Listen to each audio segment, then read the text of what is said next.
So there's a lot happening out here. There's the woodpecker. I'm on an old railway bed. I don't know what. Maybe you can hear the woodpecker. The peepers are out.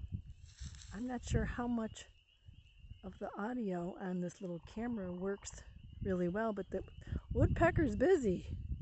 He's got a nice rhythm going. There's those daffodils again. Hear the woodpecker? Peepers. I'm out by a culvert here. Lots of blackbirds, woodpecker, peepers, all kinds of noises out here in western New York.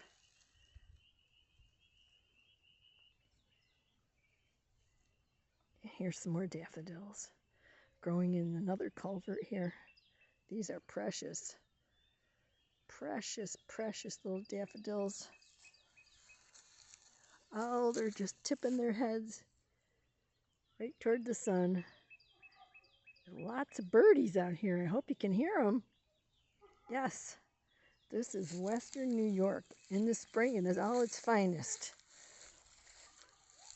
Here we get, oh boy, they're just coming into bloom. Oh yeah, these are the lighter, more pale yellow. Yellow is a great color to start spring off. Oh yes. So here's an interesting, very green, looks like a pricker bush.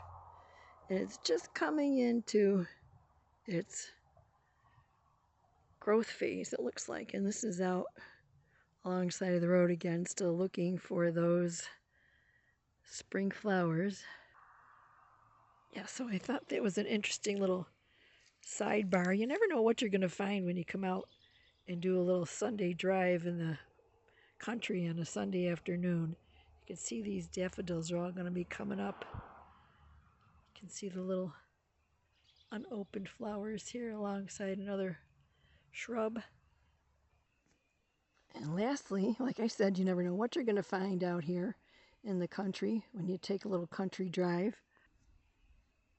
I've stumbled onto a little, what must have been a pioneer cemetery right out here on the side of the road, right almost to the curb. These are the remains of some tombstones that are pretty weathered. I'm not sure that I could even read what was on them. There's the larger one. It looks like I might be able to see that one. I'm going to see if I can get up and take a closer look at it.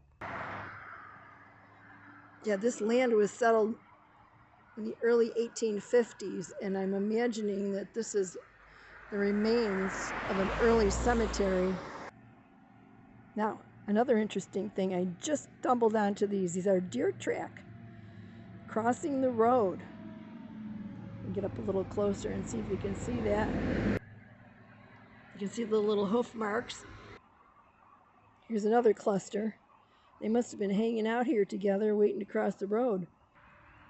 Here's an up-close shot of one of the few beat-up tombstones. There's another one. That one's in really rough shape. Here's an up-close shot of the big one. It says Martha Hoyt. Looks like it says birthed or died 1860. This is the only tombstone remaining that has the full slate intact and the writing not completely eroded away. It's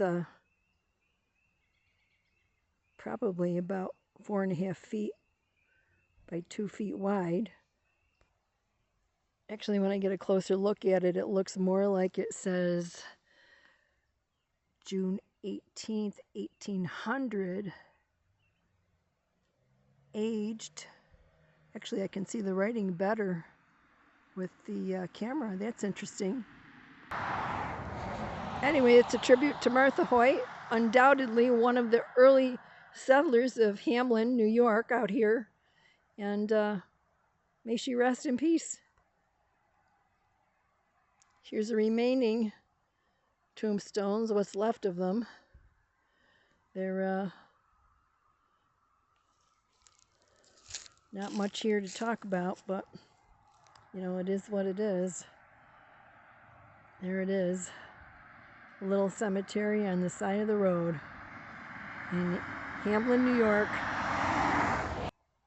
And here's a view of some of the landscape to go with it. This is sitting on the edge of a creek. Beautiful, beautiful landscaping here in Hamlin. Beautiful natural landscaping. All these big trees.